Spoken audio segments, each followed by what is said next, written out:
حقیقت میں تو مومن وہ ہیں جو اللہ اور اس کے رسول پر ایمان لائے، پھر انہوں نے کوئی شک نہ کیا اور اپنی جانوں اور مالوں سے اللہ کی راہ میں جہاد کیا،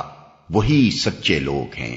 اے نبی، ان مدعیان ایمان سے کہو، کیا تم اللہ کو اپنے دین کی اطلاع دے رہے ہو، حالانکہ اللہ زمین اور آسمانوں کی ہر چیز کو جانتا ہے اور وہ ہر شے کا علم رکھتا ہے۔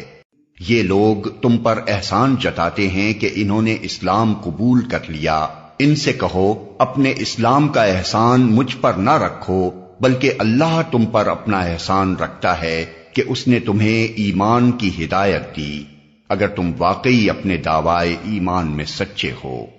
اللہ زمین اور آسمانوں کی ہر پوشیدہ چیز کا علم رکھتا ہے، اور جو کچھ تم کرتے ہو وہ سب اس کی نگاہ میں ہے۔